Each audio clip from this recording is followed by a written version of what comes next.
Em đã từng hẹn hò với cả bạn trai Hàn Quốc nào chưa? Em nghĩ là bao lâu thì có thể em sẽ sinh bao nhiêu người con. Có dấu hiệu ngoại tình em sẽ làm gì? Thì nếu mà chênh lệch 20 tuổi thì có làm sao không? 돈 많은 남자랑 잘생긴 남자, 근데 몸 좋은 남자 그 중에 한 사람을 고른다면 Thì cảm nhận của Quỳnh Anh như thế nào về con trai của Hàn Quốc nhỉ? Các ấy khá là vui tính, năng động với cả nhẹ nhàng. Ngoại hình thì các da của các bạn con trai Hàn Quốc thì khá là trắng, chiều cao cũng các bạn khá cao và to, nhiều cơ bắp. Thì em thấy là cái văn hóa của Hàn Quốc thì có đặc điểm như thế nào, có thú vị hay không? Em thấy có thú vị nhất là văn hóa Peli Peli của Hàn Quốc, tức là người ta làm gì rất là nhanh, cũng rất là vội. Em đã từng hẹn hò với cả bạn trai Hàn Quốc nào chưa? Em chưa. Rồi sau này thì em nghĩ là em sẽ đẻ mấy bạn nếu mà kết hôn với người Hàn? Cái đấy em cũng không chắc nữa, nhưng mà chắc là 1 hoặc 2. Các bạn phụ nữ Hàn Quốc sẽ ở nhà nội trợ ấy, nếu có gia đình thì em nghĩ là em có thể ở nhà nội trợ này, chăm lo cho chồng con để chồng ra ngoài kia làm việc được không? Em trở về làm nội trợ không? Tính cách của em thì em sẽ không như thế.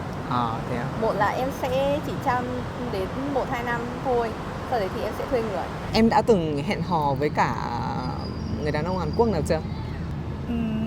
Em chưa ạ, nhưng mà nếu mà có cơ hội thì em vẫn muốn thử ạ.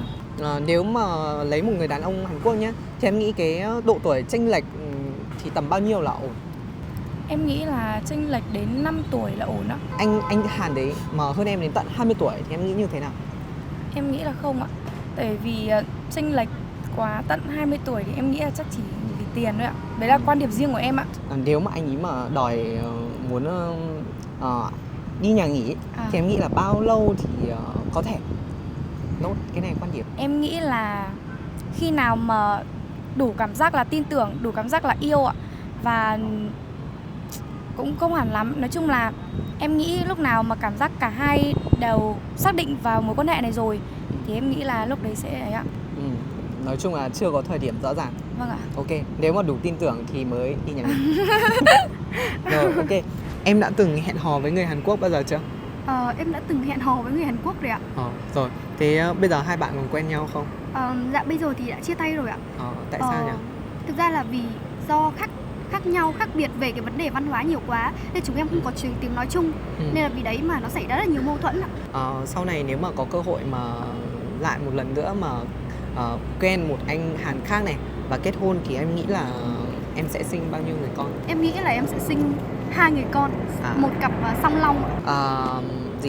Nếu mà sinh sống ở Hà Nội nhá thì em nghĩ là mức lương của người chồng một tháng, của một người chồng Hàn Quốc một tháng sẽ rơi vào tầm bao nhiêu để có thể trang trải cho cả một gia đình gồm em, 2 vợ chồng và 2 đứa con? Em thì em cũng không quá quan trọng vấn đề tài chính, nhưng mà em nghĩ là một cái mức lương tối thiểu đó là tầm dao động từ 40 đến 50 triệu. Rồi. Thì em nghĩ vậy là đủ ạ. Em nghĩ là của hồi môn ấy thì nó có quan trọng không? Của hồi môn thì em nghĩ nó là một cái văn hóa rồi. Em nghĩ là nên phải có. Và nếu là em thì em sẽ cần khoảng 200 triệu thôi ạ. Nếu mà lấy anh ấy và anh ấy có một chút gọi là vướng bận về gia đình, là còn bố mẹ già, thì em nghĩ là em sẽ là sống chung cùng với cả bố mẹ chồng không? Thực ra là em nghĩ là ai thì cũng sẽ rất là yêu thương bố mẹ thôi. Và nếu như là anh đấy yêu thương em và gia đình cũng yêu thương em thì em sẽ chấp nhận sống chung với lại bố mẹ chồng ạ. Có rất nhiều phụ nữ Việt Nam này lấy chồng, sau đấy là có quốc tịch rồi thì lại lập tức là ly dị ngay. Thì em nghĩ là cái vấn đề này nó như thế nào? Em nghĩ là cái vấn đề này nó từ người phụ nữ. Và em nghĩ là khi mà phụ nữ mà có tính xấu như vậy thì không chỉ là người Việt mà người Hàn em nghĩ là cũng sẽ gặp những cái vấn đề như thế. Nên em thấy là nó cũng bình thường ạ. Về độ tuổi kết hôn thì em nghĩ là bao nhiêu sẽ là hợp lý? Em nghĩ là tầm khoảng 5 tuổi hoặc là trên 5. Trên 5 tuổi. Nếu mà đã trên 5 rồi thì 20 có sao không? Dạ em không, số 20 lớn quá. 20 nhiều tuổi quá. Vâng. Em nghĩ là của hồi môn thì nếu mà hai bạn đến với nhau thì của hồi môn sẽ là khoảng bao nhiêu? Em nghĩ sẽ tầm khoảng rơi vào khoảng 2 đến 300 triệu ạ. Nếu mà kết hôn thì em nghĩ là em sẽ sinh mấy bé? Em nghĩ theo quan điểm của em thì sẽ là 2, một trai một gái. Vâng. Nếu mà chồng hay là người yêu Hàn Quốc của em mà có dấu hiệu ngoại tình em sẽ làm gì? Em sẽ làm gì ạ? Em sẽ thẳng thắn đối mặt với họ, kiểu như là nói chuyện rõ ràng và dứt khoát chia tay. Nếu mà hai bạn yêu nhau một thời gian rồi thì em nghĩ là bao lâu thì có thể đi nhà nghỉ được? Với em thì sẽ là không ạ. Em sẽ giữ đến khi lúc nào em kết hôn với bạn ấy. Về ngoại hình của con trai Hàn Quốc nhìn chung thì như nào nhỉ? Em thấy là về ngoại hình thì các anh đấy rất là cao, đẹp trai, trắng á. Nhưng mà đôi khi cái sự chăm chút bản thân quá lại khiến cho các anh ấy cảm giác như là anh ấy hơi bị điệu ạ. Trong số những người đàn ông Hàn Quốc này, giữa một người mà có tiền, giàu nhưng mà ngoại hình không được đẹp, giữa một bạn nam mà lại đẹp trai nhưng mà lại chưa có kinh tế thì em nghĩ là em sẽ chọn bên nào? Em nghĩ là em sẽ chọn người giàu nhưng mà xấu á. Bởi vì em nghĩ là xã hội bây giờ nó cũng khá là cần tiền ý ạ. Cho nên là em nghĩ em sẽ chọn người đầu tiên. Em đã từng hẹn hò với cả bạn trai Hàn Quốc này bao giờ chưa? Dạ em chưa. Nhưng mà nếu mà có cơ hội thì em rất là muốn trải nghiệm ạ. Rồi, anh có một vài cái giả thuyết này. Nếu mà em kết hôn với người Hàn ý, thì em nghĩ là em sẽ sinh bao nhiêu đứa con? Em nghĩ là cái đấy cũng không nói trước được, nhưng mà em nghĩ là mong muốn của em là 2 ạ. 2 đứa. Dạ vâng. Em có nghĩ là em sẽ lui về hậu phương này, làm công việc nội trợ, chăm lo cho chồng cho con không? Em nghĩ là không ạ. Bản thân em là một người phụ nữ hiện đại, và đã là một người phụ nữ hiện đại thì phải độc lập về tài chính. Cho nên là em sẽ không ở nhà. Nếu mà chênh lệch tuổi tác, thường các bạn sẽ chọn chênh lệch khoảng cách tuổi tác sẽ là 5 tuổi là đẹp nhất. Nhưng theo em thì nếu mà chênh lệch 20 tuổi thì có làm sao không? Em thấy nó rất là có vấn đề ạ. Bởi vì khi mà mình chênh lệch quá nhiều, độ tuổi quá nhiều, thì nó sẽ khiến cho nó sẽ khác nhau về cái tư duy và cái tam quan ạ. Cái điều đấy nó cũng rất là cản trở ạ. Nếu mà để sinh sống ở Hà Nội với một gia đình đa văn hóa, gia đình Hàn Việt, để một mức lương của người chồng có thể trang trải nuôi cả một gia đình, em nghĩ tầm bao nhiêu là đủ?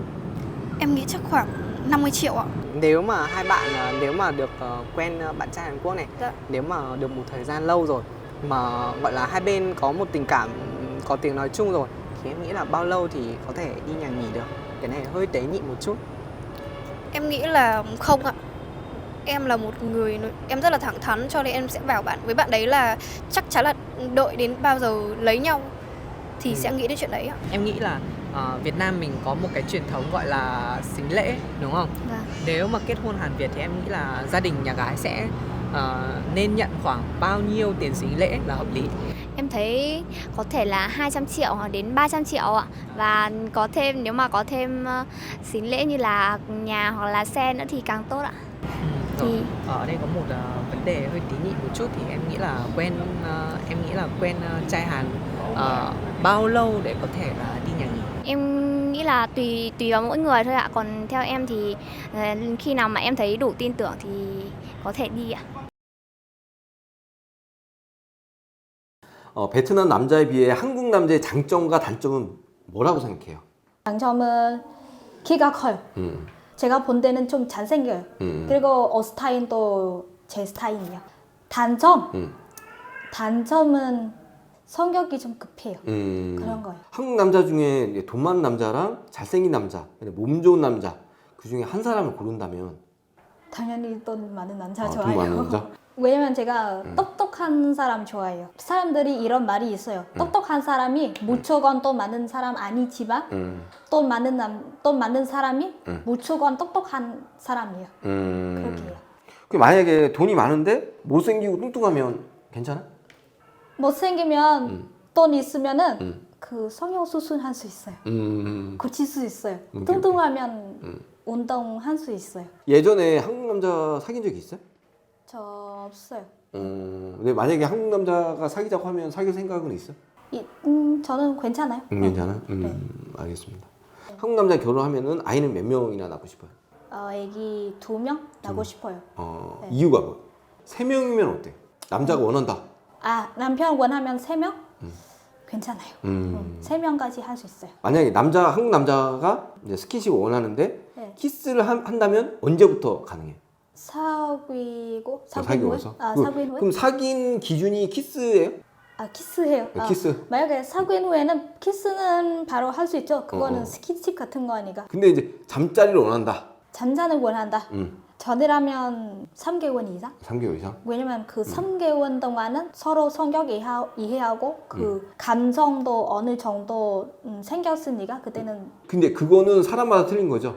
베트남 사람마다. 그쵸. 사람마다 틀린 거예요. 근데 만약에 이제 한국 남자랑 결혼한다면 몇 살 차이까지? 저는 사실은 저보다 더 나이가 더 많은 남자 좋아해서 1년차? 연소산까지 괜찮아요.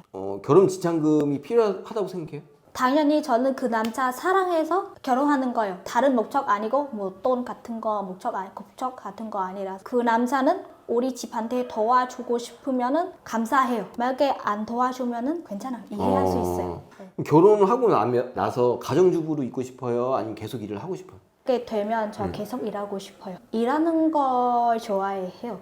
이 세상에서 일할 수 있으면은 진짜 행복해요. 만약에 일은 하고 힘들면 그냥 그만큼 좀 적게 일하면 돼요. 힘들면 좀 쉬고 또 일해요. 그렇게 해요. 본인 일을 하고 싶지만 네. 다른 베트남 친구들은 일을 안 하고 네. 너 왜 일을 하냐? 야, 왜 너 힘들게 일을 해? 그냥 집에서 쉬지? 그거 부럽지 않아? 저 아니요. 저는 남편한테 여보 내가 힘들지 않아? 부럽지 않아? 그냥 내가 일하고 싶어서 일해요. 한국 남편한테 이제 한국 돈으로 남편 월급이 얼마 정도였으면 좋겠어요? 당연히 저보다 더 많으면 좋겠죠. 300만 원 이상? 당연히 더 많이 번 수 있으면 좋겠는데 뭐 베트남에서 한 200만 원이나 150만 원 네. 정도면 충분히 생활할 수 있는 걸로 알고 있는데 왜냐면 우리 결혼하고 나서 아기도 낳고 집도 사야 되고 뭐 차 조건 있으면 차도 사야 되니까 300만 원 그거는 적고 사실은 만약에 한 달에 300만 원 벌면은 지금 하노이에서 집 사기도 힘들어요. 쉽지 않아요. 왜냐면 쓰는 게 되게 많아서 아까 제가 말하는 것처럼 저도 같이 일하고 싶어요. 일하고 부담은 같이 나눠서 남편 도와주고 싶어요. 그럼 결혼하고 나서 돈 관리는 본인이 했으면 좋겠어? 남자가 했으면 좋겠어? 남편도 되고 본인도 돼요. 그거는 상관없어요. 그냥 누구가 더 잘하면 그 사람이 관리해요. 제가 그거 알아요. 근데 그거를 각자도 쓰면 부부 아니죠? 부부이면 그 서로 도와주고 서로 부담 나눠주고 그렇게 해서 저도 돈 벌고 남편도 돈 벌고 상대방한테 다 주기 싫으면은 그 통장 하나 만든 거 한 달에 나 이만큼 보내고 남편 이만큼 보내고 그 돈으로 뭐 집 사고 차 사고 그렇게 하면 좋겠죠. 한국에 가서 한국 남자 부모와 같이 살아야 된다. 그래도 괜찮아? 부모님이 우리 남편 밖에 없어요. 어쩔 수 없으면 같이 살아요. 당연히 같이 살지 않으면 더 편하죠. 그렇게 근데 어쩔 수 없어요. 그렇게 해도 괜찮아요. 도시 말고 시골에 가야 된다. 거기에 대해서 어떻게? 그거 좀 어렵다. 한국 남자가 결혼한 다음에 다른 여자랑 바람을 폈다면 거기에 대해서는 어떻게 할 거예요? 결혼한 다음에 아니면 사귄 다음에 다른 여자랑 바람 피우면은 발견한 후에 첫 번째는 제가 용서해 줄게요. 근데 그 다음에는 또 다시 하면은 제가 그때는 진짜 버린 거예요. 헤어진 거예요. 왜냐면 두 번째 있으면 세 번째 있어요. 네 번째 있어요. 그냥 딱 한 번만 용서해 준 거예요. 본인이 생각하는 바람이 기준이 뭐예요? 바람이 기준이요? 키스 같은 거까지 하면은 제가 용서해 주지 못해요. 문자가 왔다. 네. 여자한테 문자가 왔는데 내가 그걸 봤다. 네. 거기는 어떻게 해요? 봤다. 문자. 근데 그 문자 내용 뭐인지. 문자는 뭐 자기야 사랑해 뭐 이런 거 왔다 갔다. 문자? 거기까지 봐줄 수 있어? 그것도 안 돼? 그쵸. 문자까지. 문자까지? 알겠습니다. 일단 안 되는 걸로.